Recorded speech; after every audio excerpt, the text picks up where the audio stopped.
Welcome, everyone, to another edition of the Wrestling Underground podcast. I am your host, Chad Porto. Joining me, as always, is Marcus Green. No, COVID has not killed me, but it has taken its shots. Marcus, how are you? Good, man. It's Monday. Should be a fun one.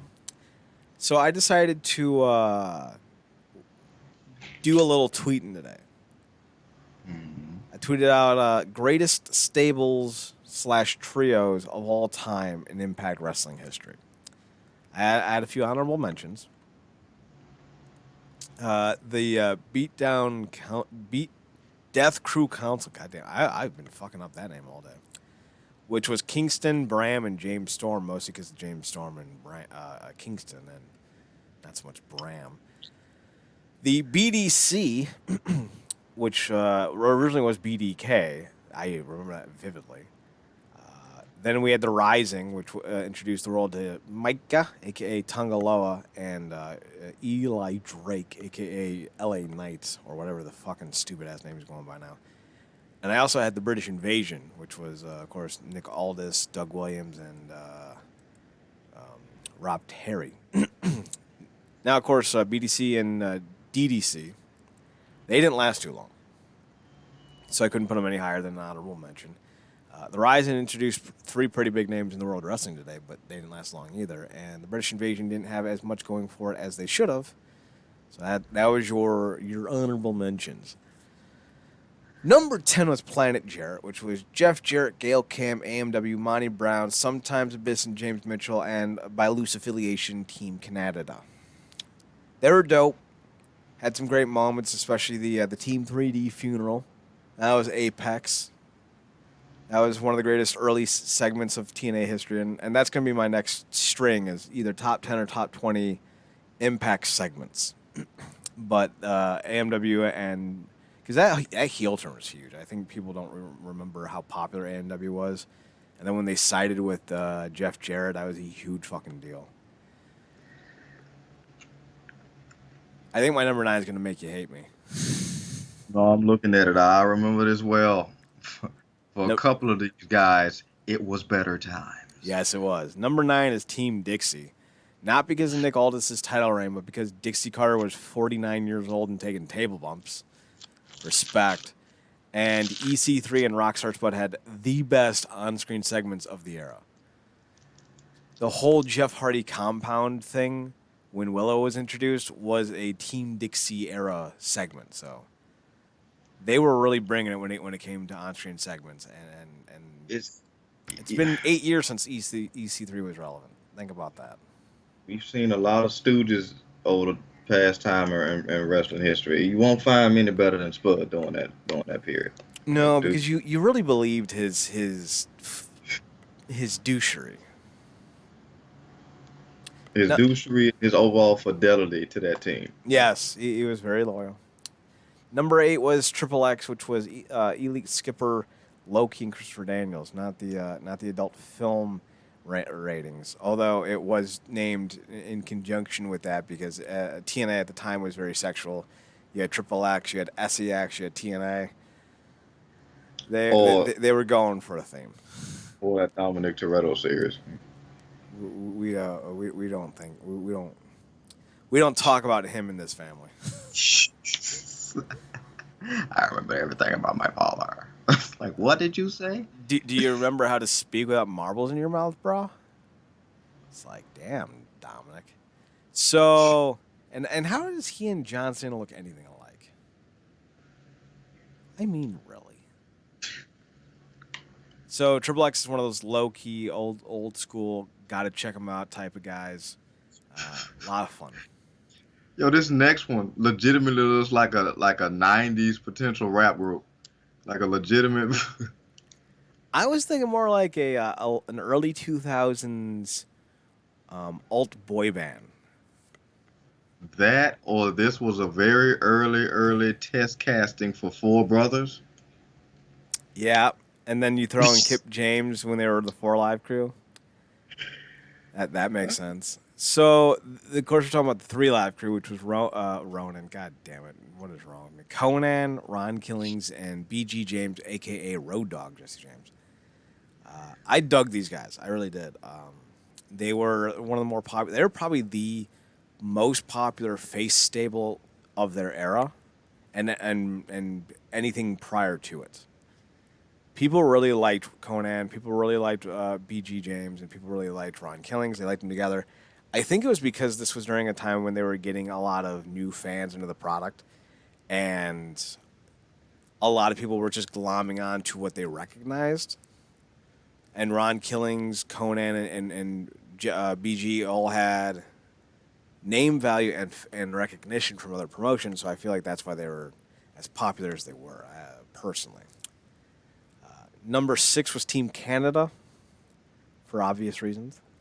I mean, you don't spin out P.D. Williams, Bobby Roode, and Eric Young from a stable and not get a top 10 spot, right? We don't need to talk about Johnny Devine, though. We don't need to talk about Johnny Devine. Number 5 was Aces and Eights, mostly because of the Bully Ray heel turn at Lockdown and the Taz heel turn at the wedding. Like, those were 2 great moments that I think people don't realize just how shocking they were. Yeah, that was good. That was good.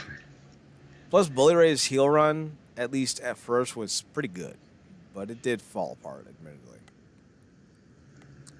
4 was LAX, all incarnations. I mean, just looking at what they did with the tag team division and then how they survived as faces and then basically launched the careers of Ortiz and Santana and Diamante. God, I wish you had to actually do more singles wrestling when she was in the group. I was going to say you forgot one version of LAX, but they weren't technically LAX. That was just Chavo and Hernandez. So. Yeah. Oh yeah, no, I didn't forget them. No love for you. Sorry, Chavito. Guerrero number 2. Guerrero number 2. That would have been a great fucking gimmick. Number 3 was Decay. They've been around for 6 years. Like, that alone gets them in the top 4.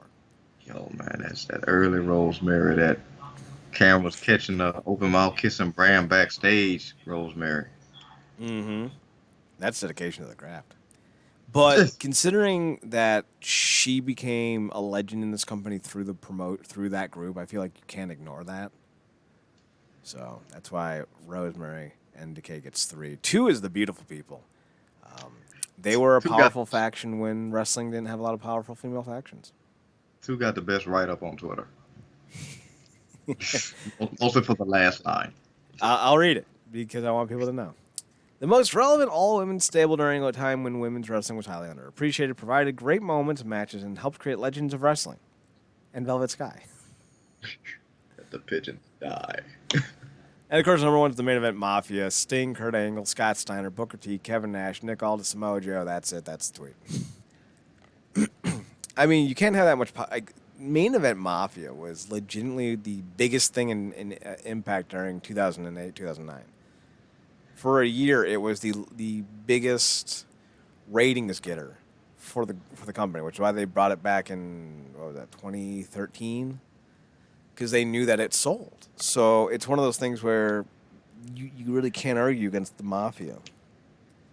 I'm going to make you an offer that you can't refuse, brother.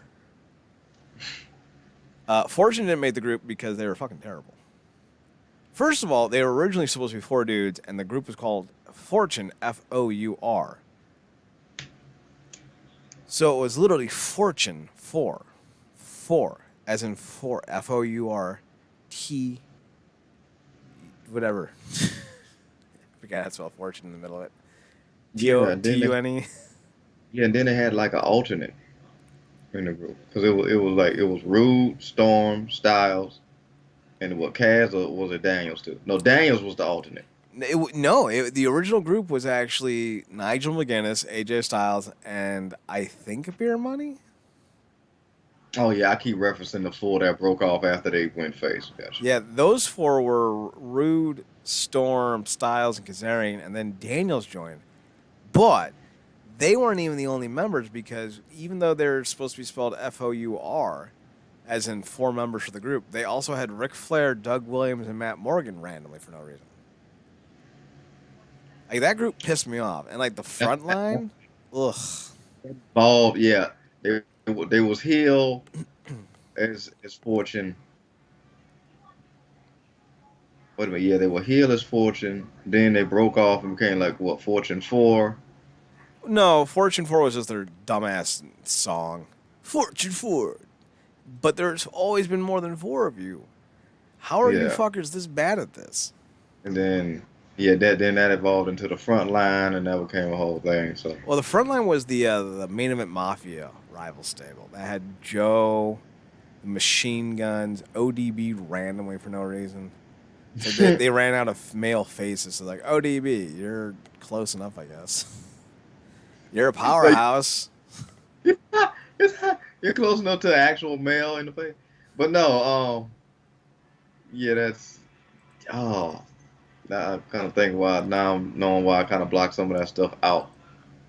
And then, of course, Fortune's rivals were Immortal. Oh yeah, Jeff Hardy with that damn belt. Jeff Jarrett, Abyss, Hogan, Bischoff. And then over time, Scott Steiner, Bully Ray, and Mr. Anderson joined. And ugh. Another one, them time with them, them annual Abyss, they're coming. I'm like, Jesus Christ. Uh, although it did give us some great Scott Steiner, Bully Ray moments. And it was the apex of Joker Sting. So, like, Immortal did have some moments, but not not what you were hoping for. And not in the context that you expect them to be in. So I'm going to do probably top 20 segments tomorrow, I think, depending on what time I get up and whatnot. So Expect expect a lot of Joker Sting because that, to me and Chad, that's one of the most underrated times for TNA. That doesn't get a lot of praise because for some whatever final reason, people like to, I guess, put the narrative of Sting above it. Like that wasn't some of his, I would imagine, some of his funnest work to do because he wasn't just standing staring randomly from a balcony or whatever.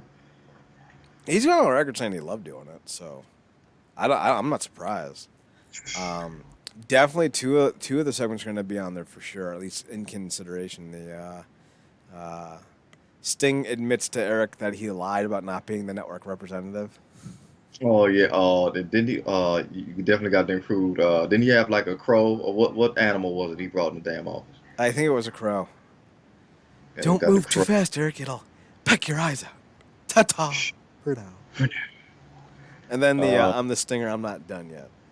I'm gonna sing. I'm not done yet. I know you're gonna throw a couple of them funerals in there. Got to. Mm-hmm. Other underrated portion of the show. The Uh, paparazzi idols. The birth of Black Machismo. You're going to you got Paducah. Oi, I'm going to Paducah. Casey. No, we got to get Shark Boy in there somehow, either as an honorable mention or something else. Um, It's gonna be hard because Shark Boy had a few good segments, especially if we're thinking about like throwing in like bits of matches. Because Shark Boy throwing mackerel at Bully Ray, mwah. just for me, I wish we could like use our investigative skills like we did that kicked off the Allison Mack stuff. Mm-hmm. Uh, we'll hold to that. Um, to find the sodomy guy. Oh yeah, the guy that What is that Decay about? had a little too much fun with. I'm telling you, man, Impact does some weird shit. Like Decay, literally, I don't want to say, the word, but like he got sodomized against his will by Decay. But also, Eddie Kingston Hernandez in Homicide murdered a kid, That happened. and fucking James Storm pushed Mickey underneath the train. Oh my God, Like that like them damn say was so bad they're good. Joe's kidnapping randomly. Um, there was an entire incest angle to start off the company, man. The Dups, Bo Dup, Fluff Dup, and something Dup. Trevor Murdoch, former NWA World Champion, was banging his cousin. we I guess we're gonna have to do. I guess you're gonna have to pick the best of the dummy segments. Um, it's a lot, man. Now think about it. Now they've had some. I wish they'd almost do it themselves for us and put it on the YouTube. That would be great. 10 things you didn't know happened in Impact Wrestling. Oh, God. There's so many. I'm going to have to start writing some of these down so I don't forget. All right, let's see. There was cousin fucking. There was a little person jerking it in a trash can. That happened.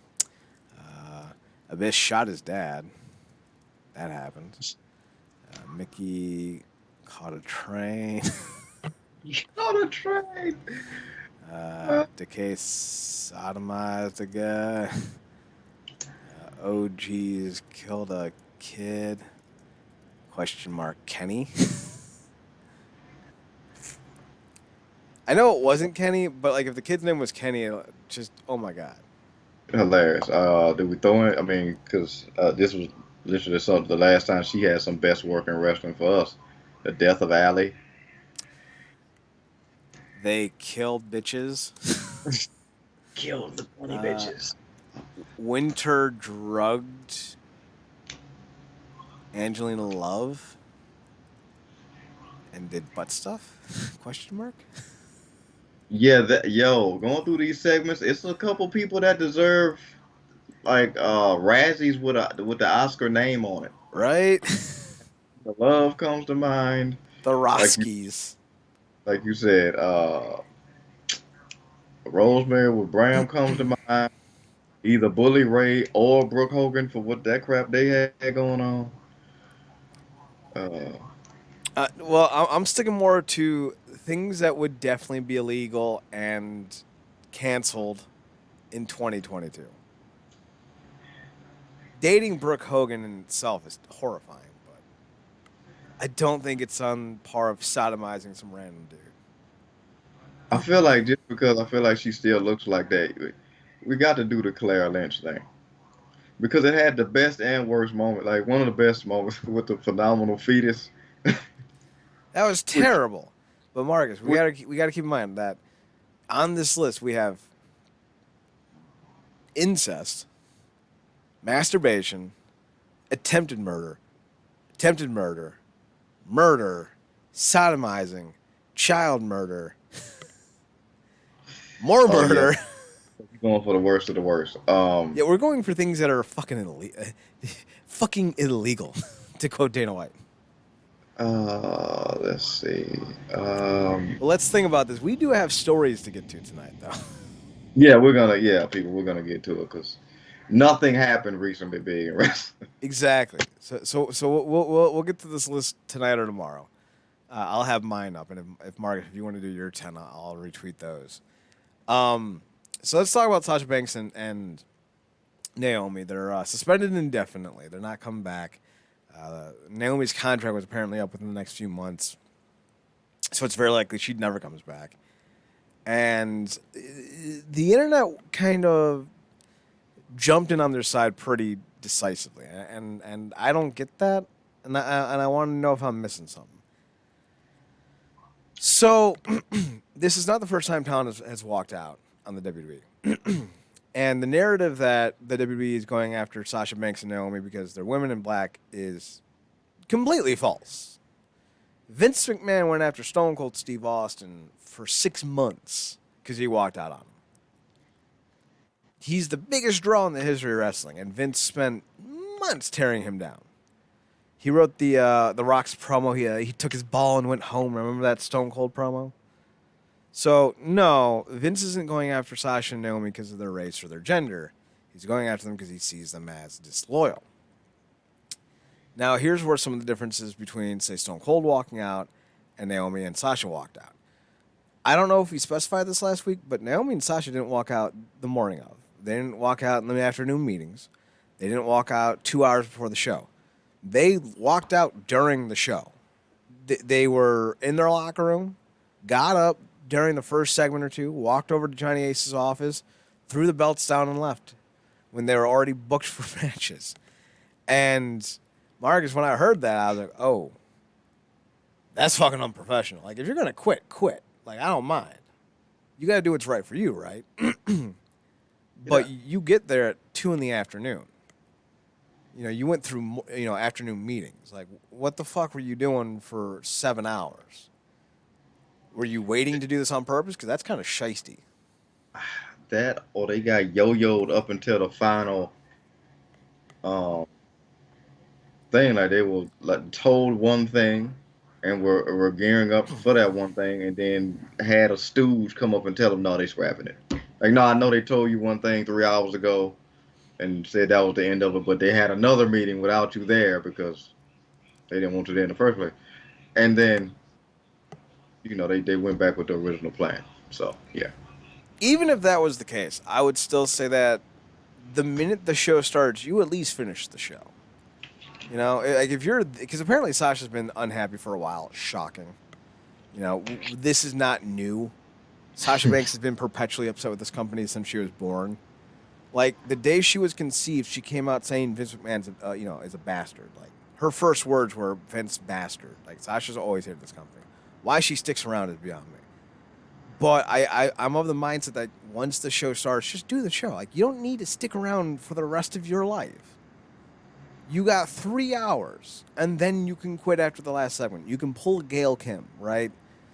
You can go out there, do the spots, and then quit. I think that would have been fine. But that's not what they did. They quit. They threw the entire show out of whack because they quit during the show, and it's just like, See, now I have concerns because if I'm a rival promotion, if I'm Impact, if I'm Ring of Honor, AEW, if I'm whoever, I have concerns because what's to stop you from quitting on my show?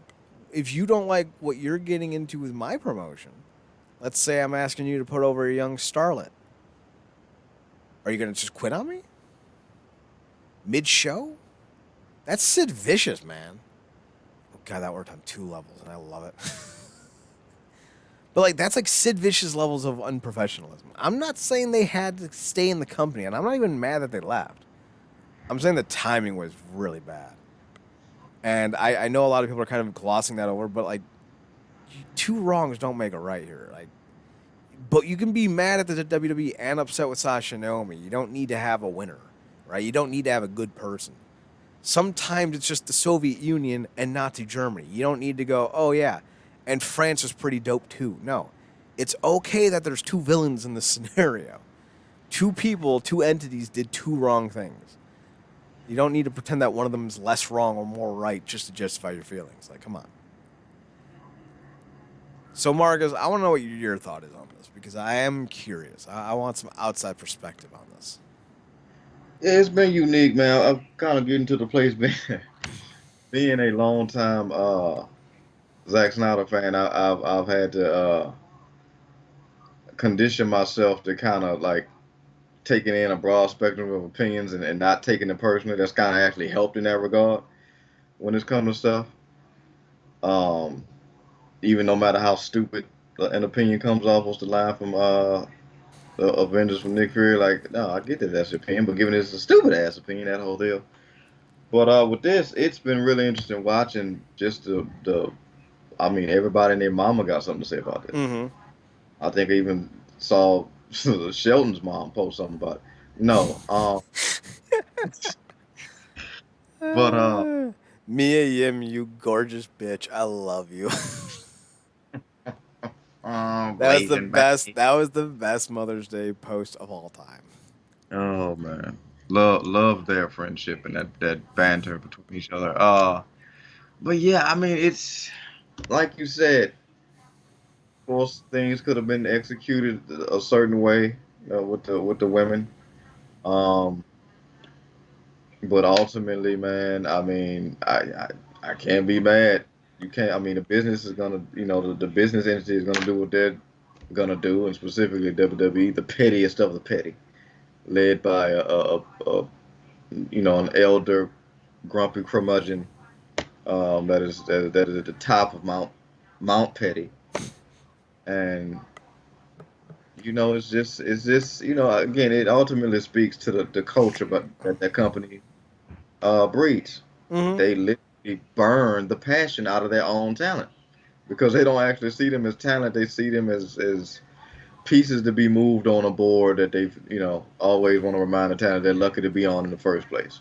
It's called chess, but technically on, the board of WWE, everybody's a pawn. So, I mean, for me, I'm not really mad at Sasha and Sasha and Naomi. I can see the side where everybody's saying certain things could have been executed better. I see the side where people like, this is Sasha isn't, Sasha's more of a repeat offender than, first time.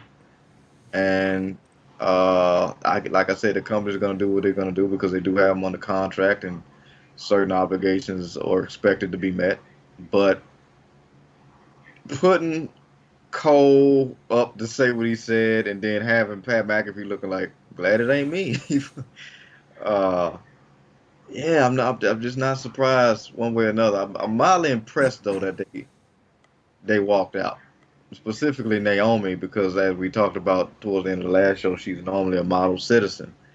But to be fair, she's kind of been suffering in silence for years too, because she's eaten a lot of unnecessary crap from a creative perspective that she shouldn't have had to either. So I think it ultimately was a boiling point, and for no other reason the fact that they literally did get thrown together. You know. Yeah, nothing you said is wrong. this could have been handled better on every side imaginable. I'm not surprised that they took shots at them because again, they ran down Stone Cold. He's a much bigger star than both them combined. They Yeah, sent released Punk. they released an entire DVD on the Ultimate Warrior, shaming him. So like in hindsight, Sasha and Naomi got off light. Yeah, because they did send Punk a pink slip on his wedding day, didn't they? Yep. Yeah. So like I think people who are going like they would never have done this with insert star here.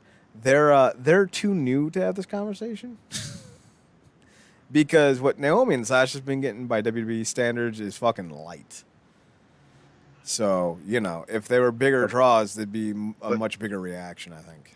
but for those out there that are still trying to figure this as a work because they just can't believe with everything we've seen in wrestling within the last, let's say decade, but even shorter than that, like when that company that is money over everything pulls merch, That that's that says that's something. yeah. When they pull merch, that's the infinity middle finger. You know what I'm saying? So, this is it's about as real as it gets, man. Speaking of real, let's talk about the realest one. Naomi's best friend in kayfabe, Ariana Andrews, aka Cameron. Cameroon. I'm just being a schmuck by saying it that way. She went on the what was it? She spoke with Steve Falls of SES Scoops. Here I am thinking it was just a podcast. No, it's an interview. It's an old-fashioned copy and paste interview. Good for them. Ariana Andrews says, "What I think happened, quote, I'm just going to remove Sasha because Sasha's done this before. Sasha's a great athlete. Let me not get this twisted because I don't want fans coming for me. She's definitely deserved. Like, she's a great wrestler. She's a great character. She does what she has to do. My girl Naomi, she wouldn't do this. And I feel like she wouldn't do this unless she had someone manipulating and telling her how to do this. Let's best believe if I was there coming as a funkadactyl, because that how much weight that carries. We wouldn't we wouldn't have this happening at all. Again, Sasha is Sasha. You have Snoop Dogg as your cousin. You're a top athlete. You can do whatever the f you want. You can literally say what you want to say, do what you're going to do with no repercussions. And if you're a star athlete, I feel like she can sit back, she can back it up. The one thing she can do is she can back it up. It's not like, oh, she can have all these people who can back her up and without her having the talent to do so or the beauty. She's a effing top effing bitch. She can effing back it up in the ring. But if you have the top agent, you have a top celebrity backing you up, and 1,000% you're gonna have the extra boost. But something like Naomi, where's your boost? I don't know half the shit she just said in that. Okay, we get it. You credit most of Sasha's career to Snoop Dogg, which is taking away a severe amount of credibility from her because it feels like she don't want to take direct shots, but she don't want to give her no credit either. Right? She goes on to Like, say, "This is where we're at. So it's unfortunate what happened, but I'm gonna say it right here, Naomi. I've always been your girl. I've always been by your side. Do you need a tag team partner to come help you out? Because I'm here because I got you, and we ain't gonna do this foolishness. We can still make a dream team happen. Oh God, she said that actually. We can make history happen, and we ain't got to do all this stuff. Just play the game, girl. I'll play it with you. So Ariana Andrew went from trying to be Naomi's BFF to dogging Sasha to then putting in a job application. Wrestling.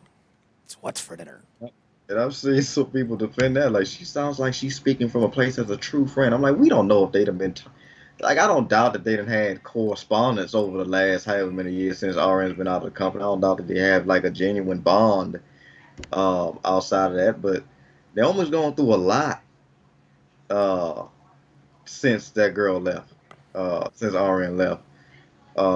Certainly from a creative perspective, as a singles competitor, she's been through, a lot of random teams and whatnot and what have you. And then I would imagine that was only compiled frustration with stuff that went on with her husband and that whole debacle that they seemingly just, the company just brushed over because his narrative was more important with his cousin. But she's probably been suffering, like I said, in a lot of ways in silence for a long time because Naomi comes off as like a people pleaser. For me, she's the Big E for the women. Mm-hmm. Not gonna hear a bad word about her. Everybody loves her.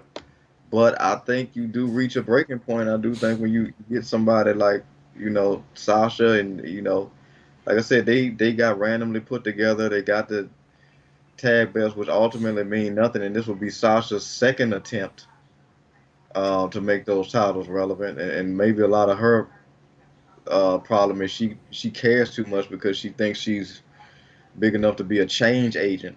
Um, which ultimately it never amounts to anything worth a damn in the company because they just changed up on a dime, which is the narrative. But Arian, like that's the problem ultimately with the last part of the statement. Continue to play the game. They tired of playing the game, and we've got all these people coming out saying like, "We're WWE superstars are confused. They don't get it." It's because a lot of people in that company have accepted the game. Mm-hmm. Dolph, a myriad of others. We've had extensive conversations about this. They know that they are days away, if not already, in the damn catering 24/7 title bunch, and but they're getting paid six figures, and they now have a lifestyle that doesn't afford them war ration because they're basically made in a way, not a made man, but a made man financially, and they rather. What's the thing? Let me cry in a Bentley as opposed to a Prius. That so you can call them like stupid or bad employees if you want to, but peace of mind, man, is priceless. So Listen, I've quit a job before that was toxic and destructive. I don't blame them for deciding they've had enough. My only complaint is that they walked out during a show, leaving their friends in a lurch. yeah, And that to me is unprofessional. Now, it's not me sitting going, you did this once, so you never get to have support and you're evil people, and I hope bad things happen to you. No, you did something that's unprofessional. You didn't kill a dog. You didn't push a baby in front of a bus. You didn't throw Mickey James underneath a train, right? Like, you didn't do anything unforgivable. Although we forgive you, James Storm. So, like, it's not the worst thing in the world to have a lapse of judgment. No one got hurt. No one died. The worst thing that happened was they had to rewrite the damn show, right? Whatever. It's just not advised. If you want to quit, you quit before the show or after the show, not during the show. So that's the issue that I have with that. But it's a minor issue. The bigger issue is the way that this company's been treating talent. And the yeah, fact of the matter is, if they were actual employees, maybe I'd be more pissed off for them. But they're not employees. They're independent contractors. And as independent contractors, they should legally be allowed to break the contract whenever they feel that it's no longer supportive to their whims and needs. But the WWE doesn't let them break contracts. And that's the issue. That's why so many people don't like the way the WWE handles things, because they are breaking the law with their classification of who these individuals are as talents. And it's just like, you either grant them independent contractor status or you make them employees and give them health benefits. You can't do either or. Like, this is some serious bullshit, and I guess my only other complaint is that they didn't do it sooner. And Ariana was definitely grifting in that interview. Oh, what a shisty individual! I'm bringing that back, by the way. We made dog walking a thing. I'm bringing back shisty. No, that's good. And like I said, I don't want, throw her under the bus, but like you said all that about just say, you feel like it also kind of like alluded to like she kind of like led Naomi to the decision like she's not her own woman. She didn't have to go with her. Well, we did talk about that last week about how it's possible that Sasha may have influenced Naomi to walk out. And I don't know if that's not untrue because, like you said, Naomi's not really one to rock the boat, so to speak. Considering all the second chances her husband has been getting with his drinking issues, I feel like the last thing she would want to do is jeopardize her standing in the company, considering all that they've done for her and her family. Because let's be honest, they have done quite a bit for her family. Yeah. So like that's kind of the thing that makes me take a pause. Like, would she have done this without Sasha Banks' influence? Because Sasha is. I've mentioned before that I have my questions about Sasha as a person because either she's as close with Snoop Dogg as we're led to believe, which means Snoop Dogg's a real piece of shit for letting his cousin Sasha Banks live in a car, or she's made up how close they are just for clout.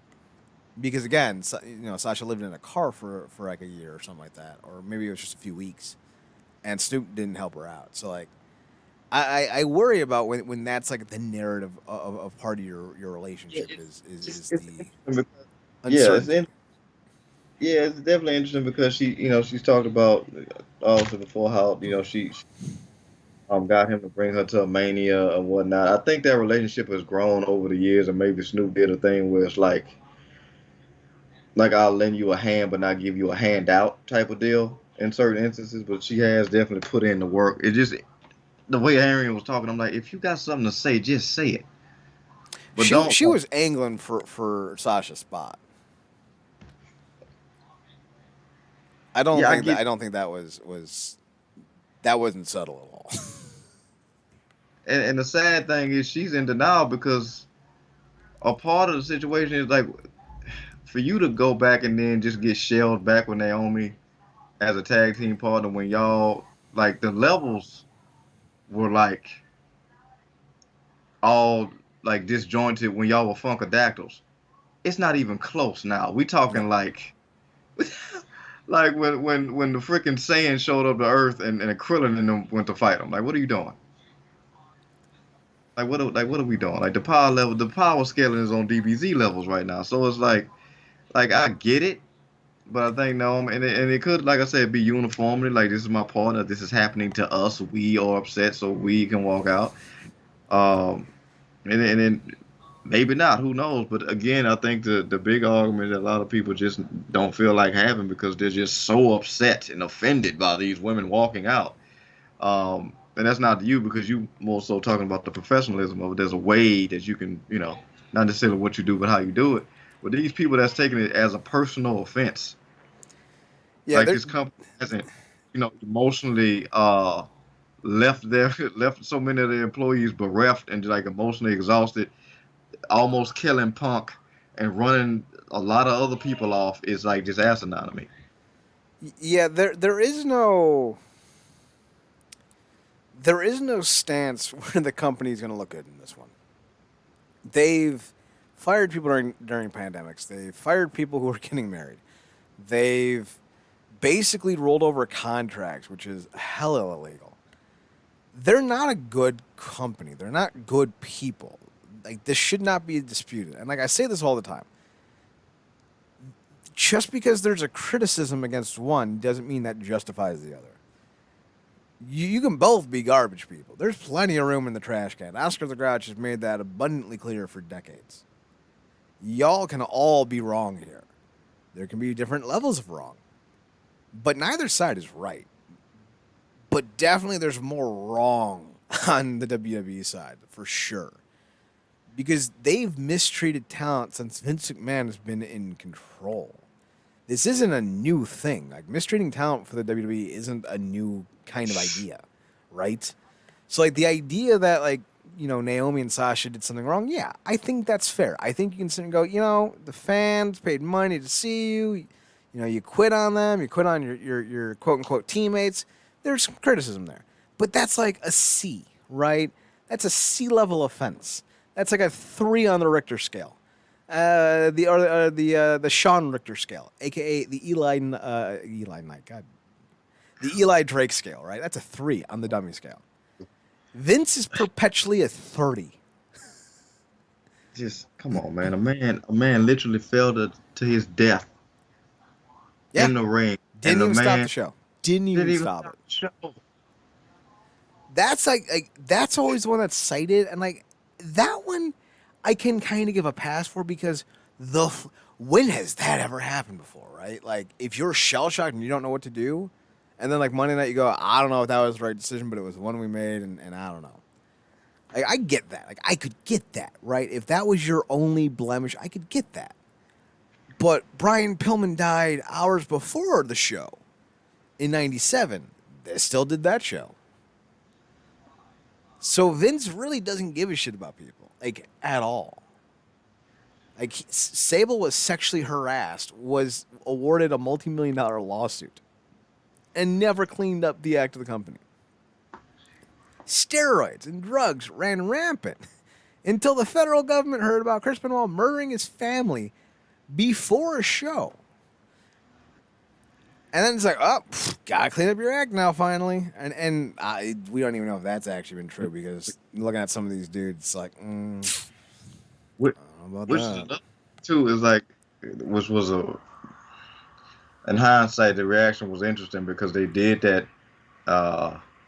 That tribute I guess show? for Benoit, and Yeah. then when the thing came out about what really happened, it was like, it's like the company got mad at him for not allowing them to stick to the narrative they started with. Vince must have been so mad that he had to cancel his fake death angle. Well, if Uh, I had known that he was a monster, I would have just kept doing the angle. I think we would have did a tribute show to a killer. Like you do tribute shows for you all the time. Well, didn't you do a tribute show for Jamie Snuka? Like the thing is, like Vince McMahon's a bad dude, and like we got to realize that like when you start to like be the guy who starts pitching weird shit because you think it's funny or you think it's interesting, like the guy who's always pitching like Lolita relationships, like watch out for that dude because that dude is definitely banging a 12-year-old. If Vince keeps pitching ideas to bang his daughter, he wants to bang his daughter. It's a Freudian slip.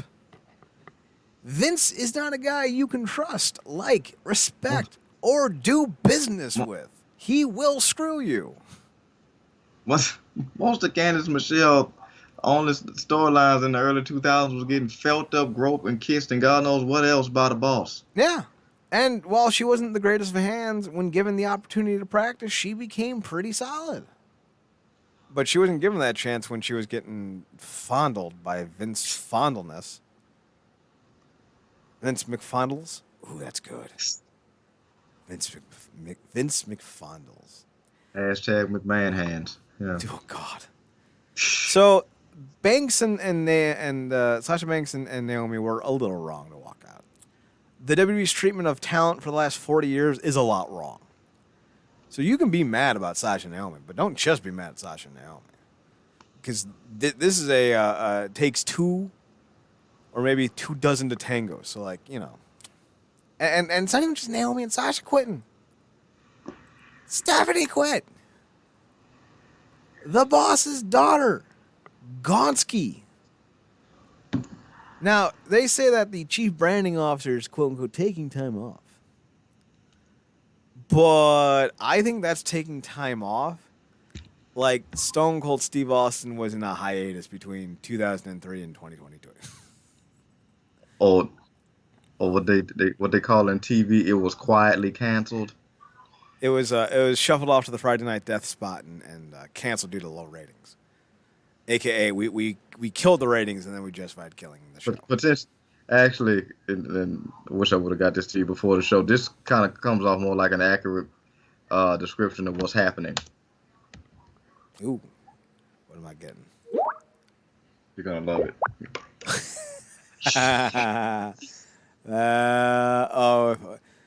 Uh, so it's a photo of Nick Khan going out of 4 different dressing rooms, and it was a meme of like rock stars, if I remember correctly.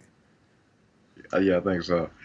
But instead of the rock star names being on the private doors, it's the heads of Shane, Triple H, and Stephanie, and each door's open, and there's a little pool of blood, and Nick Khan is the Grim Reaper, and he's going up to what's his name, Is Weaselface. that Kevin Dunn? Is that Yeah, Kevin Dunn? Kevin Dunn, and he's going up to Kevin Dunn's door to do the same to him. And basically, this is an accurate representation of what's going on in the WWE. Nick Khan is basically being kind of groomed, if you will. Not Vince McMahon's preferred form of grooming, mind you. But he's being groomed to be the new head of the company. That's at least how I see it. I think Stephanie McMahon took a leave of absence because she was fed up with the way she's being treated, with the way her husband's being treated. I believe, again, this is speculation, I believe she left the company for this hiatus because of the fact that Vince was doing things to basically undermine her, Triple H, and her team and his team. And I believe that this is in part because Vince intends to sell. I don't think Stephanie wants the company to be sold to another company. And I think that's part of the reason why we're seeing all these changes because Vince wants to be clear about his intentions, and his intentions are not to hand the company over to Stephanie like many thought for the longest of times. So I think that's what's going on. I think that's why she left, but there is no true reason at the moment. Yeah, that's another interesting one, man. Because in all these years, we've never really heard her taking a leave of absence. They've stepped off screen. Uh, you know, uh, Probably way too later than they really should have, specifically with the authority stuff of it all. But we've never really heard about a leave of absence specifically with her because she's been in that company since she was an intern. Like first time I think she came on screen, she was like what 22. She came right out of college and started working for the 22, company. 23. Like Yeah, she debuted in 1999 fresh out of college. and she's literally grown up in the front of us. Um, and you would think, with the part about the family issues, like you would think this time would have got taken when it was heavier, when things were going on with Triple H or something. Um, but now things are better. He's got reduced roles. I think he's in the Stanford office doing stuff like that. Um, I mean, like you said, it could be anything, but it certainly could be a smokescreen because her whole job is PR. Mm-hmm. So obviously this day, and everybody kind of just laments instantly to take care of family because that can mean a myriad of things. Maybe something's going on with the kids or what have you, some stuff we don't know about with more immediate family. So that kind of covers a basis to get everybody to kind of shut up instantly. But because it's not really ever been something that's happened before, and like I said, this is coming off of um, Triple H thing when he's kind of on a better end of it now. And you would think that somebody would say that like when they're kind of in the thick of it, or maybe that also during that time saying nothing was better because it kept people out of their business as it was touch and go over there for a while. But yeah, this is interesting. I'm leaning more to your logic because of everything I mean, people are being dumped. It seemed like Triple H got his legs cut from under him with NXT. I heard they fired her whole team. Like you said, it's the constant undermining and the way things are being lined up. It does feel like they're prepping to, make a big move. It definitely does feel that way. And if it wasn't for the fact that both her and her husband's entire teams were gutted by Yeah. a group of people that really don't seem to have the same kind of respect for the company that Stephanie and Triple H do, maybe it wouldn't be so poorly received. But it's probably a lot of decision making that's pissing them off. And I think there's more false flag information being pumped out by the WWE themselves, like, oh no, she's taking time off for her family. But she didn't take time off for her family when her husband was having heart failure. I'm not saying that she's having issues with her husband. I'm saying that if she could manage her family in that situation, then there's no reason not to be able to manage the situation now that he's healthy again. I feel like Triple H is throwing himself into work because he can't wrestle. And I feel like he may feel a need to have this job more so than Stephanie does because it's the only connection he still has. While Stephanie was never a wrestler, she was an executive. So she was always able to kind of transition out of whatever role she needed into something else because she's a business person first, not a talent first, which is where Triple H was different. So I feel like her walking away saying "fuck this noise," Nick Khan, you're a douchebag, Dad. I can't believe you're doing this. Yada yada yada. Like you did this to Shane. Our mom ruined so much of our credibility nationally with her failed ass fucking political campaigns. Like this has been a joke, and I'm done. Like I'm 22 skidooing on out of here. I feel like that's what this is, but that's speculation. We don't know. Yeah. But I feel like we're smart enough to kind of read the tea leaves. So I feel like right now we have a good idea of what is up, but only time will tell on that one. And yet, still, that's not even the biggest story of the day. Kota Ibushi is blaming New Japan for his mother's attempted suicide. So this whole story just got bonkers, man. And not the old Disney Saturday morning cartoon bonkers either. So, according to a Twitter user named Golden Kuma, Ibushi tweeted out a bunch of stuff in Japanese, and Golden Kuma translated it. These are the translations. I do not know if these are accurate because I do not speak Japanese. I have to imagine that this dude used Google Translate until I have some type of information. Otherwise, I want you to know that I don't have the fullest of faith in these translations. But the story is a story, and we're going to tell it. So, according to Golden Kuma, this is what Kota Ibushi said in his translated tweets. I know this is sudden, but I can no longer bear to watch, so I'll tell you. Previously, I brought up his name and the screenshot that is totally true. I wasn't sure if I should tell it, but it's unbearable to me to see my mother in her current condition. First of all, they still haven't apologized. Kikuchi and Obari probably don't have guilt feelings. They didn't even meet me to give a notice of my release. It was merely via line. I believe that means telephone line. My mother contacted me with concern, perhaps noticing my distress. I had reached my limit, so I talked to my mother about the sudden line message and the power harassment esque treatments that I received. Then she said in a weak voice, "It's okay to leave." Then Ibushi goes on to say, the next day my mother attempted suicide. She clearly said that she could not forgive Kikuchi and the current president.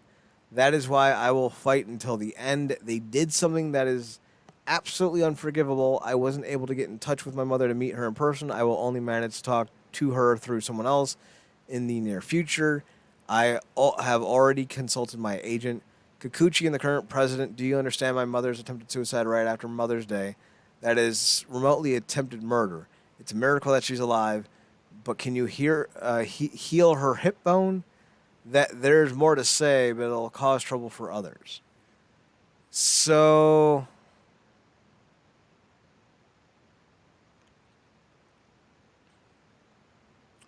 this is the thing now. And apparently there are several Twitter users all claiming that the Kenji symbol, I think is what it's called, Kenji, that was used is yeah, okay. So they're saying that it was his mother attempted suicide, and her emotional state is being blamed on Obari and Kikuchi. They're not insinuating that they actually tried to murder her. So it's just to clarify that, apparently. Marcus, this is some real shit right here, and this is a destroyer accusation. If it comes to light that Kota Ibushi's mother did try to commit suicide, New Japan's gonna have to clean house. There's no debate about that. However, if it comes to light that Ibushi is lying, which people are just taking everything at face value here, and I don't know why. If they find out that Ibushi's lying, Ibushi's career is done. Like you can't. Like I get it. You're in 8th grade and you don't want to go to school, so you tell your teacher my grandmother died for the 4th time this year. But you're 40 years old. You're not 12. That excuse don't fly anymore. So it better be true. Unfortunately. So if Kota Ibushi's lying, And again, we have no reason to think that he's telling the truth or lying because we don't know this guy. There's no reason to believe or disbelieve him, and too many people are taking him at face value. And that have we learned nothing from Amber Heard, people? Don't trust anyone. Austin was right. DTA. So this is going to be a real interesting situation, man. It's the weirdest. It's one of the weirdest stories we've done in a while because, like God, I hope he's not lying, but I wish he was. You know? Right? Like you being a lying sack of crap is the more preferred option at the moment. And that's sad. Yeah. Like I said, man, I don't wish that on nobody, specifically with your mom. You know, and people are more sensitive to things than others, specifically when it comes to their kids. And a lot of people, uh, empaths and whatnot, and sometimes they, take on other people's problems a lot harsher than the person that's actually going through it. And stuff happens, and if it's an older lady, a myriad of stuff can happen. But as we talked about on the last thing, if a lot of this stuff is being punched up, if you will, to garner desired results, then that is complete trash. Like you said, we don't have a dog in this fight. We just presenting sides. But ultimately, it's not good either way. Specifically with this new information brought to light. Like I said, like I hope he's not lying because again, that would make him a truly trash human being, more so than the people he's trying to call trash human beings. Mm-hmm. But then it's like I don't want his mom to be sitting down here. It's like they're not trying to kill your kid. They might be doing some bad business, but it's not like something like um, overly disgusting, like he got kidnapped or poisoned or something like that. But then again, you can't tell somebody how to feel specifically, like I said, a parent with their kids. So it's just not good though. It's not coming off good for him. It's not coming off well for New Japan, and they're in the middle of the Super Juniors and the continuing expansion in America side. So it's like it's another one of those situations where it's like I don't. Somebody could come out with the upper hand, but that don't make them the winner here. So Ibushi has claimed of sexual harassment by New Japan last 2 weeks or so. So I wonder if that had something to do with it. He's also linked New Japan to the Yakuza allegedly, though there is some debate on whether or not that's what he intended to say, because again, Japanese symbols are not as accurate and obvious to Westerners. So there's a Right. lot of context and subtext that gets lost in translations, because they have symbols for like emotions, if that makes sense. And the symbol for the Yakuza is also the symbol for like loner group or whatever. So it's not necessarily a one-to-one translation. So I don't know if all this, because like think about this. He's accusing them of sexually harassing male wrestlers. He's accusing them of being in bed with the Yakuza. He's accusing them of mistreating him so badly that his mother tried to commit suicide out of shame.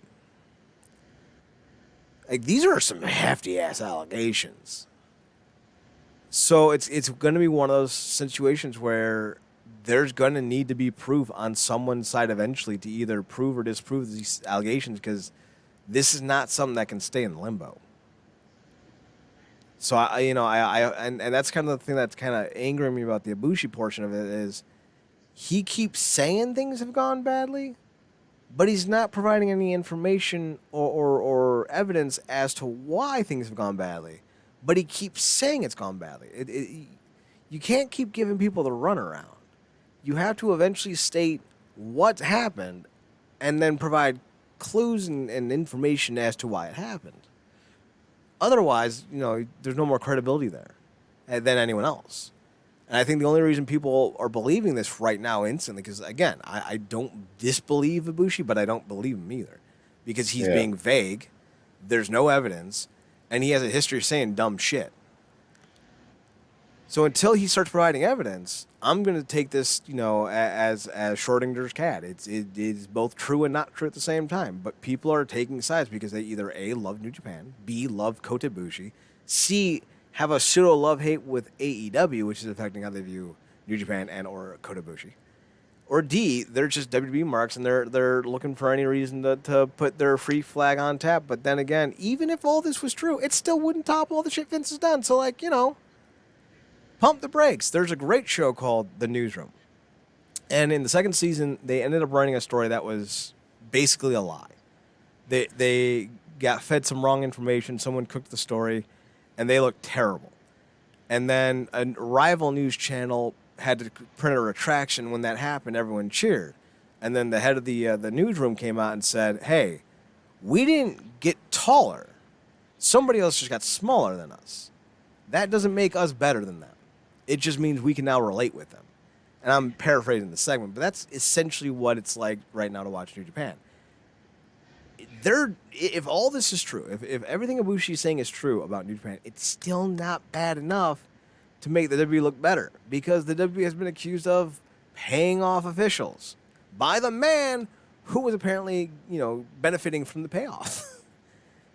Jimmy Snuka literally said Vince McMahon showed up, gave the police and mayor money. I think it was the mayor. And he was no longer in trouble. And Jimmy Snuka was being investigated for killing his girlfriend while cheating on his wife that he was physically abusing. So, he's a good guy. And that's just one thing WWE has done. It's like anyone who's sitting there trying to, climb over New Japan's dead corpse, be like, yeah, put the flag in. Acting like this somehow makes the WWE absolved of their sins. Nope.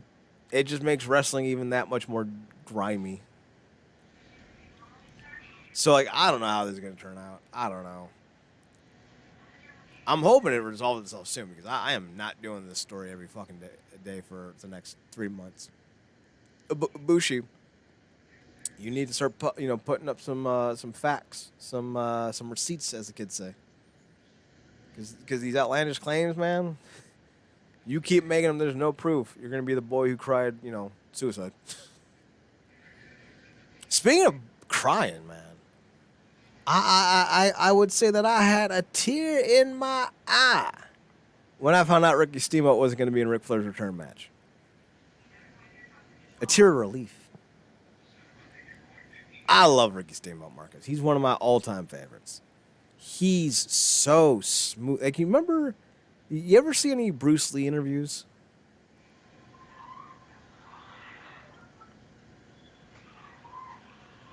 Oh, sorry, I cut that for a second there. What happened? You ever see any Bruce Lee interviews? Yeah, a few. There's one where he talks about the idea of being water. It's shapeless. It can form to anything. Yeah. And he tells people to be water. I feel like when watching Ricky Steamboat wrestle, that's what he was. He was water. If he was in there with a brawler, he brawled. If he was in there with a technician, he was technical. High flyer, he could fly. He was fluid in a way few people were. And he still had it somehow in 2011 at WrestleMania 25. Like, I didn't think that was possible, man. I didn't. Or, no, was it 20? Yeah, it's 25. So, like, watching him out there, like, what was it, 52 years old or whatever it was spectacular. Or I think he was like 56. It's spectacular. I don't need to see him back out there at 67, 68, man. Like, I'm good. I don't need to see Flair out there at 73 either, but Flair's going to do it regardless, because Flair's a crazy person. Marcus, are you a little disappointed that Ricky Steamboat's not going to be in this tag match? Yeah, no, yeah, because it would have been cool to see him again. But to your point, speaking of that fluidity, that might be exactly why he's not doing it, because that's how you want people to remember him. That's you don't literally wanna, what he says. Yeah, you don't want to be potentially lumbering around with, Flair, who, for all intents and purposes, even if they might be around the same age, the miles and damage that like Flair needs like 2 Senzu beans. Like fresh out the ground. Like, but Ricky, obviously wrestling miles, but Flair got life, wrestling miles, and God knows what else type of trauma and stuff associated on his body, on his person, and that's external and internal at this point. So you don't want to get caught slipping or lumbering around with Flair, either because you legitimately slowed down with Father Time, or you're trying to overcompensate for what Flair's lacking, out of respect and safety for a friend or what have you. So If he pulled out because he just didn't think it'll be worth it, the juice wasn't worth the squeeze, I don't blame him. He goes on to say that I know when I wrestled Jericho at WrestleMania 25, then when we had the return match of Backlash and singles match, but at 69, and I know it's a six-man tag match, and I could get a little of this in and that in. With all due respect to our fans, I want them to remember me the last time I was in there with Jericho when they chanted, "You still got it." I don't want to scar that phrase. Even that night with Jericho, I was working for the WWE. I was one of the trainers at the school and was pretty active in the ring, so I had a lot of confidence in myself. But knowing Ricky now and not being in the ring for a number of years, I don't want to tarnish the memory that fans have of me. It'd be a good payday, sure, but I don't want them thinking maybe he should have stayed retired. And I could get out there and maybe pull it off and say, well, for a guy who's 69 years old, he did pretty good. But that's the double-edged sword, right? So, the Dragon does have a lot of pride in his work. And when... that's the spot I have. And the way the fans remember me in the ring, and I want that lasting impression. I know my physical capabilities right now, and I would love to be able to go out there and perform like I did with Jericho when I was 56 or 57. But I think my fans want to remember me as the guy and not have a chance of disappointing. That's how much I love my fans. He also goes on to say that he thought about doing the match for about a week. So he clearly was conflicted originally. But that's not where... there we go. That's not where the story ends, because Ric Flair told TMZ that he didn't consult one doctor about his return to the ring at 73 years old. He didn't consult two doctors. He didn't consult three doctors. Marcus, do you know how many doctors he consulted, allegedly? Flair. Yeah. Do you know how many doctors he consulted? Was it, 4 or 5? 40! Quote, I don't have any aches or pains. I know I've had the health issues. He said that. I know I've had the health issues. But I asked 40 different doctors, and I decided I'm only going to listen to one. This is healthy. Not necessarily the one that was going to give me the right answer, but that I felt the most comfortable with.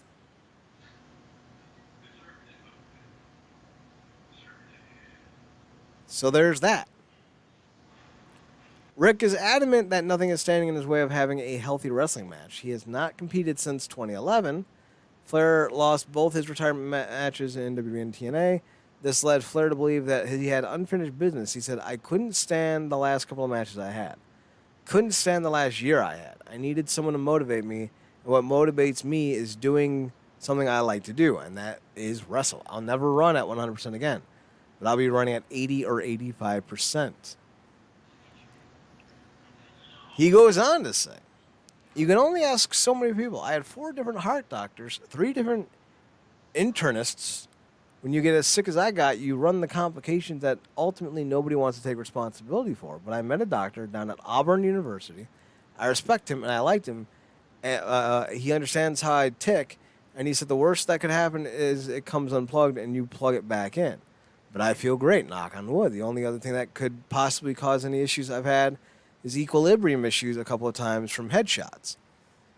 But I haven't had that in a long time either, so I'm anticipating that this is really going to go to work on my quickness through drills, and the wrestling part, it's easy. So he's got a heart thing that might become disconnected, and he has balance issues. So a little personal story. My grandmother had a stroke about, 5 years ago now. She fell. It wasn't a hard fall. Barely hit her head, but it caused her to have a stroke. She's still with us, but she was 77 at the time. So this idea that Flair at 73 with equilibrium and heart issues is clear to wrestle, to me, sounds like malpractice. And the fact that it's coming out of Auburn, which is in Alabama, yeah, I believe it. Because if it's not Florida guy, it's Alabama guy. Marcus, does all this make you less excited about the Ric Flair return match? Absolutely, and I feel like we had an inkling about knowing a lot about this stuff, if all for nothing but an assumption with everything he's been through over the last uh 4 or 5 years, let alone all the stuff he's been through before that. We had an inkling that it was this bad, but the 40 doctors and equilibrium stuff, and like the guy's got a pacemaker. The worst thing It's is it comes unplugged, Marcus. it's Apparently, like that's he not a keeps big deal. it's like he keeps hearing the quote, "You ever dance with the devil in a pale moonlight?" And he's going like, "Shit, I'm gonna cha cha with that sucker." Like it's I don't know, man. I think he said once he's either gonna down on top of a woman or in the ring, Well, that may just happen. and depending on if he's willing to do an intergender match with him, he may end up doing both at the same time. Womp you know, womp. if nobody else wants to, because the doctors don't want to come off responsible. How you think the performers feel? Well, to be fair, three of the performers are going to be quite old. Because you're going to have the Rock and Roll Express in there, and they're in their 60s, so they're going to be the young Yeah, guys in this match. yeah, but the people in the Rock and Roll Express, one of them's doing a damn Canadian Destroyer at almost 70, if not in his 70s. Flair,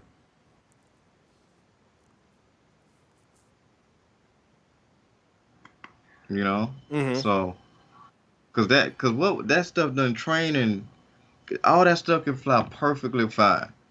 100% no mistakes, flawlessly executed. You get in that ring, and all you got to do is take one wrong bump, elbow, whatnot, and because I'm just instantaneously thinking back to that Mexican wrestler who got hung up on the second rope and died. Oh, yeah. Remember Yeah. that? Yep. That was Puro. Yeah, Paraguay. And it's like when it happened, it just looked like he was stunned, but that was it. Mm-hmm. And it was on the slate that he should really be up somewhere with his feet up in a recliner that massages him. But again, we got somebody that done been through what have been through what a lightning strike, a plane crash. God knows how the alcohol's eroded him over time, and God knows what else he's done over the course of his space mountaineering. He probably feels like he's invincible, and he's tempted fate enough time that he's confident and comfortable to keep doing it. Again, I just think he's a bit of a fame whore in that way, and he'd rather chase that high than be calm about it, about the rest of life. So, you can't. That's somebody you just can't tell nothing to. So So I got to read this Charles Barkley quote. I know it has nothing to do with anything, but it's funny as shit. So Kenny Smith asked him because the Mavs are playing the Warriors, and Kenny Smith goes, "Why do you think the Mavs are the best team?" And Charles Barkley goes, "I don't think they're the best team. I just can't pick the Warriors because I hate their fans. Their fans are obnoxious. I just want to see these people suffer." I love you, Charles Barkley. I love you so much. one We must protect this man at all costs. And he doesn't rep with Karl Malone and John Stockton, and I'm good with that. God, those two dudes disappoint me. Like John Stockton is just a COVID denier, an anti-vaxxer, a QAnon guy, and like normally that's like the worst thing you can be. But then Karl Malone's a child fucker, so like we topped it. what what type of mailman are you? He's the kind Um, that delivers packages to 12-year-olds and then bails when they get pregnant. Jeez. And they were like second cousins too to make it even worse. Yeah, Karl Malone's a. Why that man is not in prison is fucking. I think there's still a statue of that dude in Utah too. Which, all right, then again, it's Utah, so that kind of does make sense. Utah's a fuckery. All right, I was looking through the Cavs trending thing on Twitter to see why people were trending. It's mostly just the Cavs want to keep Colin Sexton, and I'm like, all right, dope. Oh, and by the by, I'm making a stance right here. Lightyear, I don't care how good it is. Fuck that movie. You made a fictitious story on a toy. What are you doing? Like, it's the show that the toy's based off of. Yes, the movie the toy is based off of. But Yeah, didn't we we're already get tying a it up. TV show like that? Yeah, the Buzz Lightyear Star Command. Yeah, like Yeah. wasn't that the whole? So we don't need a second one. Oh, Marcus, are you gonna watch it? Yeah, I'll check it out. It's Chris Evans voicing it. And as somebody who reluctantly went into Toy Story 4 actively looking to be disappointed, and in some ways I was, but other ways I was pleasantly surprised. Yeah, I'll check it out. And I kind of like that what they be doing with the animation. So yeah, I'll look into it. You know that gif of the black dude tapping his forehead, and it's like you can't be disappointed if you don't. Well, here's mine. I can't be disappointed by Toy Story 4 if I pretend it never existed. So to me, the films ended after Andy said, "See you later, partner," and Yeah, gave the toys to that cute little girl. yeah, you won't find better endings. Before 4 came out, that was hands down one of the greatest trilogies of all time. Before what came out? Before the fourth one came out, that was Oh, hands okay. down one of the greatest trilogies Yes. of all time. Yes. Like not debatable. Like when he said so long guys and they did that shot of Andy going down that street, like buckets every time. Dude, I'm Buckets thinking about it, and I'm getting a little weepy thinking about it, Marcus. Like every time. And no he lie, goes so like Jesus. yeah, and Woody just sets up so long part. Now you just got to go through the story. And I was thinking about this the other night, looking at some Lightyear stuff. Like Andy was finna take him to college, and Mm-hmm. he chose to stay with the toys. Like that whole thing is like it's crazy. But yeah, you know. She's like, man, I'll never forget. I was on a date watching that last scene where they're all like in the incendiary and they're going towards the fire, and they just like all hold their little plastic paws in their hands and whatnot. And I'm like, damn, I know they're gonna be saved, but like, here it comes. Like yeah, I ain't gonna lie, man. That's another one of the greatest things about that third thing. Like they really sold that last part because it's like you saved this pink backstabbing bastard of a bear, and he still screwed y'all. And then the little claw just descends from the sky and it picks them up, and it's the aliens, and they're like Yeah, their claw. And hold on, but you I'm not even lying, Marcus. I'm sitting in the chair next to one of the prettiest girls I've ever met, and I take my hand, I make a fist, I pull my arm up, and I do a thrust. I'm like, yes, right in front of her with zero it's shame. as you should, but it's like because it was cursed. Nobody was thinking it was gonna be the LGMs. Nope, Come on, man. nope, buckets. And like she even said like, it's okay, you can pretend you didn't. I'm like, oh no, I cried. I ain't even ashamed of that. You just, That I mean, shit they hit. just start. They struggling. Like, and of all the people, it's Rex's little long ass just keeps struggling. And then it's either the dog, it's either Slink or Woody that just goes, "It's time." They just touch each other. They go, "It's time." But they all hold hands. It's like, man, they finna go as a family. And then, at the end of the day, they stick together as a family. Woody's like, I can't leave. I can't leave him. Like, I just, he's got his life. He's grown. He doesn't need me anymore. My job is done. And then you go on to be the kid with the girl, which they pick up with the fourth movie. Like I said, I don't think you've seen the fourth movie, so um, yeah. But like I said, it's one of the greatest endings to of all time. One I can't not cry about. It's truly wonderful.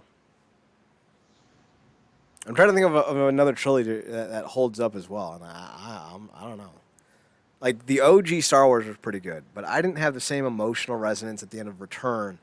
Although I would argue that the scene where Luke flips shit on Vader is still one of the most thematically and visually stunning, beautifully scored moments in fucking cinema history.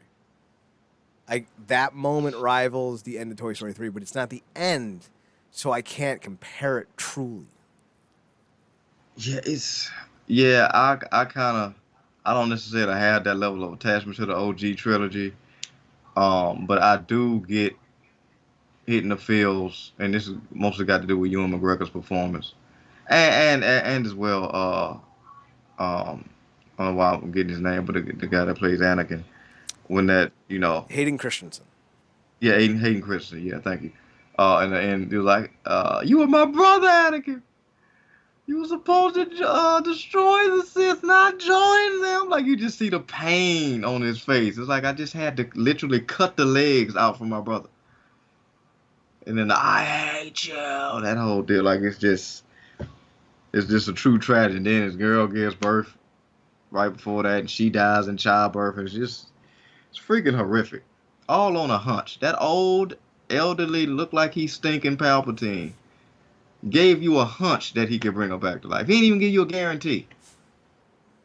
And you killed off the only black dude that was in the Jedi that put in work. Finna kill the dude. That had a purple lightsaber, and you chunked him off for the potentiality that he could save your girl. Couldn't even give you a guarantee. Couldn't tell you if they done did it before. Couldn't give you a picture of somebody he done saved before. Oh, man. Are we going to stand on here, and I'm not saying we shouldn't, but are we going to stand on here and say that Palpatine destroyed the entire Jedi Order to kill the one black dude? Because I feel like that's totally his MO. I mean, he did get extremely happy and then transformed after the dude died. I mean, essentially, if Star Wars is Django, Palpatine is Steven. Yeah, I could see that. I just think it's weird that the penis head dude and the crusty crab dude, he's cool with that. But the black dude, he's going out a window. Right? You got the little green Muppet, but it's the black dude you got a problem with. All right. Granted, of all of them, the Green Muppets, I would die for him. I'd die for all the little Green Muppets. Kermit, Yoda, Oscar, Gonzo if he gets into some green paint, Animal just in general. Die for those Muppets. So, like, I get going for Yoda and protecting him, but like, why the issue with Mace? And then like fucking Mace like deforms him, and then he's like, yeah, out the window. Palpatine's like, just call me the shark, bitch. She's like, it just my elderly state that allows me my lightning. What did Samuel Jackson say in Deep Blue Sea before he got chomped? We're gonna find a way to get out of here. First, we're gonna seal off this pool. Anakin, we're gonna find a way to get out of here. First, we're gonna seal off this window.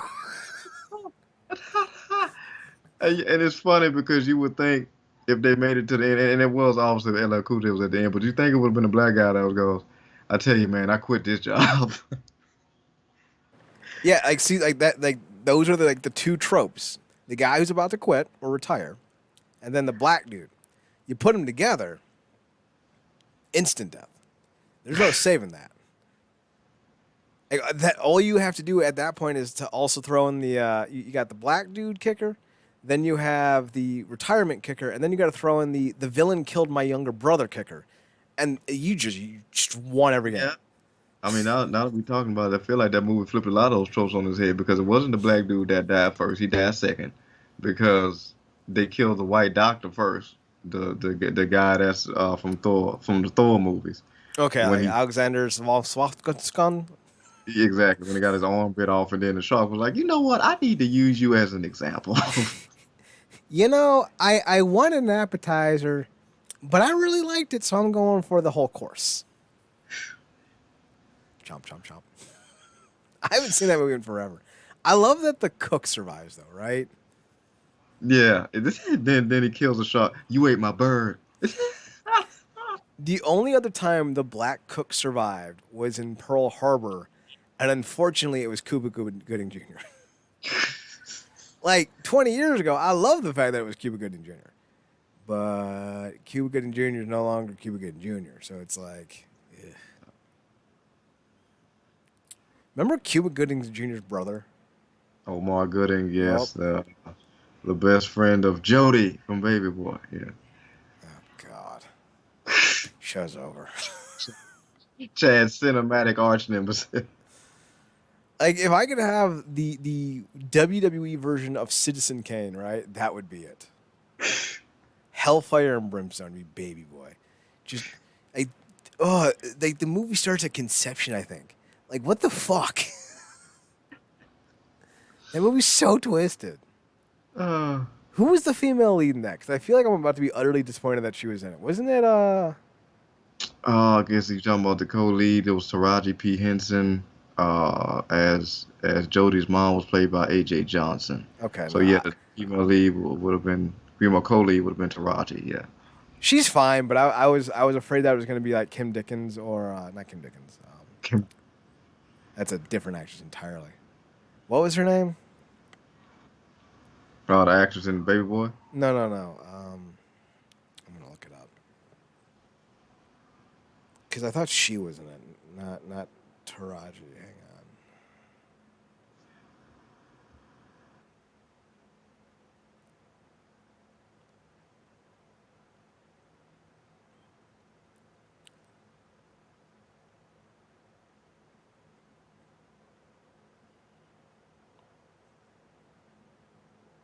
completely forgot her name, so I'm gonna have to Google this.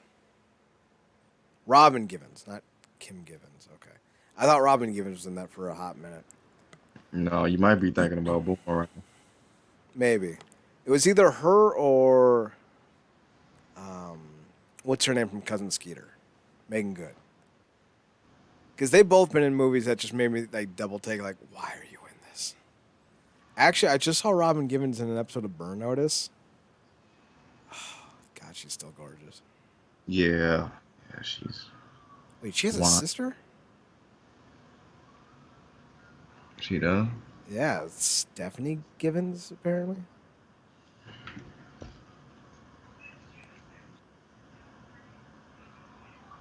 Don't even get me started on Megan Good. Jesus. Megan Good's the least appropriate name in the history of names. It's not Megan Good. It's Megan. God damn! That girl is sex appeal, man. She was in Californication, and Yeah, like, have you ever seen that show? yeah, Who was her boyfriend? Like RZA, Raza. yeah. Reservoir. He'll kill you. Yeah, I think I'm fine with that though. And she just smiles at 45-year-old David Duchovny. Hey, listen, if Megan Good was at all attracted to David Duchovny, I have a fucking shot. Like I have a shot, even if it was just like he's kind of cute. I got a shot because I'm better looking than David Duchovny. That dude looks like a fast food mascot. So if she's into David Duchovny, I have a shot. Marcus, don't take this away from me. I have a shot. Speaking of having a shot, Hiromu Takahashi wants a shot. He wants a shot at the X Division title. And Scott D'Amore saying, come on down.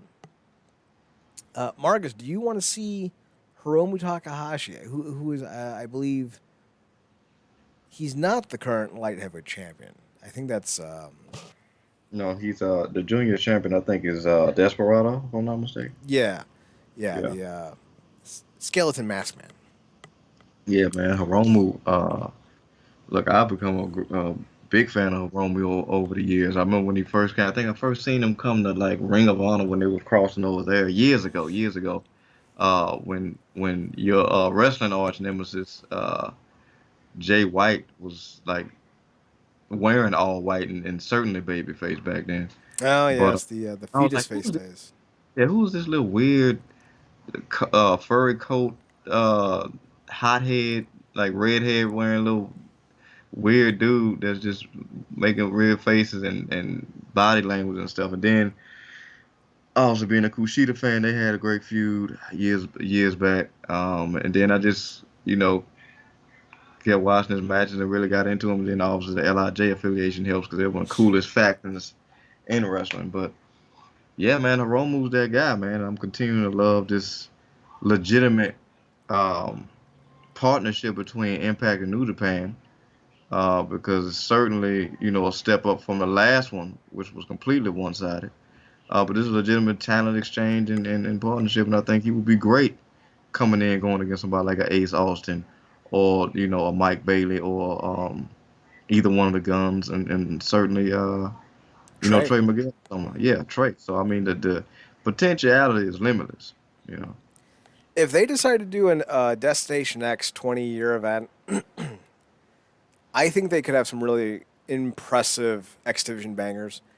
Hiromu versus Ace Austin, and title for title would obviously be the headliner. Or if it's just for the X Division, that'd be headline worthy enough. But they're also doing Chris Sabin calling out Frankie Kazarian. That's like, that's not 2011. That's 2003.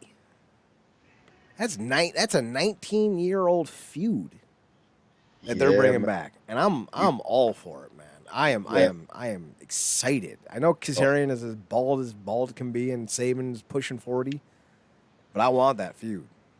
You asking for flux capacitor Kazarian, man. Back to the future Kazarian, man. Kazarian was like that up and coming, still in the show type of Kazarian. That was the guy to watch back in those early 2010 TNA shows. So, Mm-hmm. long way off from that, and he still doesn't look right without that long hair to me. But um, he's another one that can go, man. You give him the time and the opportunity. And it's been cool to see a lot of those names, like I say, even with the AEW affiliation. We got Matt came back through there, Kazarian, obviously Christian. Got a lot of people kind of come back and kind of redeem some of their time in the company that kind of put them on in a way. So, but It'll be interesting to see what else we get for the upcoming Slammiversary event. One name we're not getting though is Eli Drake because it's no longer in the game or in the name. Marcus, I don't have much to say about this other than Eli Drake became LA Knight in NXT. And then LA Knight was called up to SmackDown and was given the name of Max Dupree, the CEO of Maxim Male Models. How far this man has fallen cannot be properly stated. I don't know why people keep going back to this company. It's a shithole, and they don't know what they're doing. I am so utterly sad. yeah, man, this is what we were talking about earlier. This is what leads people to walk out, or should lead people to walk out. Of course, it's not like this is anything new, so this should really lead people to stay away. But some people are gluttons for punishment. Some people come back thinking they can redeem themselves and stick it to the company that they think shunned them, and then they end up getting hauled off in obscurity, and now they're trying to control their narrative. But back to poor Eli Dupree. Um, yeah, it sucks, man. The man got enough talent to where it shouldn't matter. But names, we talk about this all the time. Names, aesthetic, interest music, all this stuff plays a huge part. I mean, on the Mm-hmm. attitude, those theme musics defined a lot of those guys. Before people liked a lot of those guys, they liked their theme music. Yep. You know, some guys, some guys' aesthetics catch people off immediately, and then some people have really cool names, and then that's about it. But like I said, the guy's got the gift of gab, truly. But the fact that he he already went through a name change in the same company, and then they bring him to the thing and just absolutely give him. So it's like they intentionally give people chicken shit to turn into chicken salad, and then chastise them when they can't turn it into chicken salad because it's just so shitty. What is he gonna do with Max Dupree? He can't even do his finger thing with Max Dupree. He got to say it. Eli Drake. L.A. Knight. Max Dupree. Yeah, it doesn't work. it's a wrap, man. It's a wrap. Like I said, we know what he can do in the ring. We know what he can do on the mic. But I don't know, man. They already backed him into a corner. I don't doubt his talent getting out of it, but what will it ultimately matter if he's just gonna be going in obscurity with the rest of the talents? I say he gets released in 2 months. I wouldn't be surprised. They've shocked us with talent we figured they wouldn't let go. That Yep. were high up on the card than he is. So yeah, I don't know. But does that go down as one of the stupider name changes of the last decade? Yes. It's pretty bad. Yeah. LA Knight was solid, Yeah. but Max is pretty terrible. Speaking of cards, we have to talk about Double or Nothing. It's this Saturday. Saturday. Here's a card. Hookhausen, which is Hook and Danhausen, are taking on Tony Nese and Smart Mark Sterling. Jade Cargill is defending her belt against Anna Jay. Kyle O'Reilly is taking on Kyle O'Reilly or Samoa Joe is taking on Adam Cole for the men's Owen Hart tournament final. While Tony Storm or Britt Baker will take on Ruby Soho or Chris Statlander for the women's Owen Hart Cup final. Thunder Rosa will defend her AEW World's Women's Championship against Serena Deeb. Jungle Boy and Luchasaurus will defend their tag titles against Team Taz, which is Ricky Starks and Powerhouse Hobbs, and Keith Lee and Swerve Strickland. I actually like the pairing of Lee and Strickland. It feels kind of like... Yeah, they're killing it. It feels kind of like they were both the same type of dude who was wrong. Like, they were both indie guys with big spots and a lot of potential, and they were both excommunicated because of dumb, stupid reasons. Excommunicado. Yeah. Yep. That's a great name for the group. Excommunicado. Yeah, that's. Then we have the Jericho Appreciation Society. Chris Jericho, Matt Menard. Save more money with Menards. Angelo Parker and Daniel Garcia and Jake Hager. The Generic Crew are taking on Eddie Kingston, Santana Ortiz, and the Blackpool Combat Club, which is Bryan Danielson and Jon Moxley, in an Anarchy in the Arena match. For a second there, I was hoping it was going to be the Anarchia in the Arena match, and I was very excited. Hilarious. We will then get a 6-man tag match of House of Black, Malachi Black, Buddy Matthews, and Brody King taking on the Death Triangle, Pac, Penta Oscuro, and Rey Fenix, with Alex Abrahantes. It kind of seems a little redundant to have the Anarchy in the Arena match and the 6-man tag match on the same show. Like, they're both multi-man blood feuds, so, like, I don't know. But, like, I'm excited for both. A little bit excited, I should say. Yeah, It's not great. The Hardy Boys are taking on the Young Bucks in a match straight out of 2011 and 2016. And then the main event, CM Punk will be going for the AEW World Heavyweight Championship against Hangman Page. Marcus, any of these matches really scream must-see to you?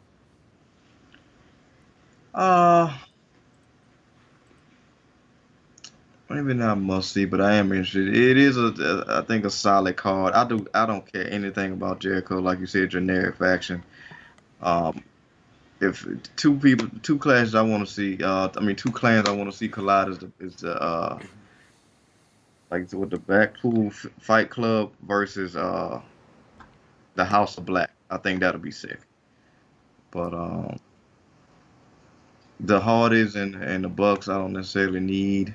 But if they can keep it in the ring, I think they could pull off something cool. That other 6-man with the Lucha House Party and the boys, I think could be good. I think a lot of the tag stuff is usually good. The Hookhausen stuff is gonna be hilarious. Hopefully they kick the show off with that. It's going to be the pre-show match, so yes. Yeah, I haven't really liked a lot of Punk's matches. And I'm hit or miss when it comes to Adam Hangman Page. I haven't liked that he's used the buckshot Lariat as a finisher because to me it's too easy to telegraph. It's like that damn stump El Patron used to do. Mm-hmm. But I think overall it's a solid deal. Not mad at it. It's gonna be a hell of a show. And again, I appreciate that they have pay-per-views on Saturday. Yeah. I appreciate these shows being on Saturday now. But must see. I'm no. sorry. Let me correct myself. The 29th is a Sunday. Sorry. Oh well, what can you do? They But usually do Saturday show. That's why I was yeah, preemptive. yeah, Well, Marcus, that means Sunday night we may have a review show to do if you want to watch yeah, it. yeah. We could if we, if me and you could lock down a cool enough stream that doesn't fidget on us, you know.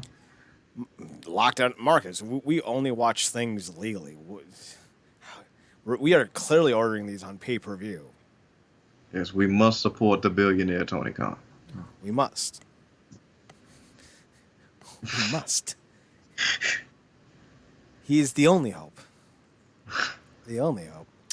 So yeah, that's the card. We'll be back Sunday to talk about the results. Hopefully, it's pretty good. I don't see Darby Allin on this, and I was kind of surprised. So that's interesting. No Darby Allin. No Sting. What the fuck am I showing up for? Yeah, yeah, hilarious. Do you think we get any surprise debuts? Probably not. Yeah. I where would it go on the card? I would say probably either at the end of the Owen Hart final, but Yeah. that's when like the family's going to be there. Owen Hart's family's going to be there, so I wouldn't imagine they would upstage them.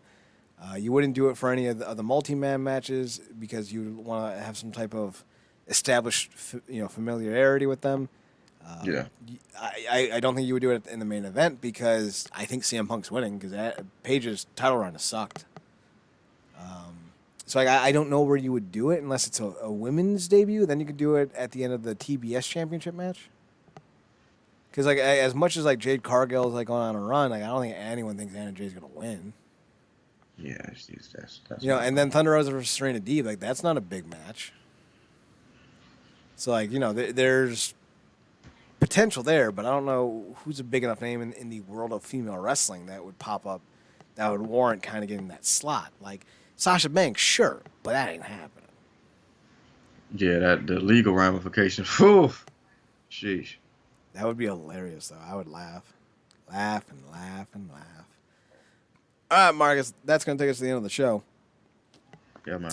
Hopefully I remember to do the 10 best segments or 10 weirdest segments in Impact history. Yeah. That's going to be a fun set of tweets to do.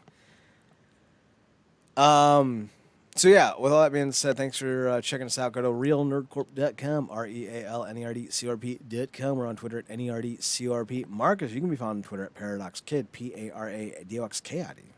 That's me. You can also find him on his other podcast, The True Penny Show, TRUEPENNYSHOW. That's on Twitter at True Penny Show. Check that out. I'm on Twitter at Chad Nerdcorp, CHEDNERDCORP, and on the Instagram at Chad's Photo Hut. Be sure to check us out on Sunday, immediately following Double or Nothing, over on twitch.tv/Wrestling Underground. We're going to stream live there. So there's that. So yeah, until Sunday then, thanks for tuning in. Thanks for checking us out. Thanks for giving us a chance. Remember, as always, to watch more wrestling and more Burn Notice. I'm going to be watching some of that after we get off the air tonight. For Mark Screen, I'm Chad Porto. Thanks for tuning in. We appreciate it. Watch more wrestling. I already said that. And remember, as always, to duck. Good, solid life advice for anyone. Just duck. Right now. You, right there, duck. Marcus, say something. Good night, meat. See, you should have ducked.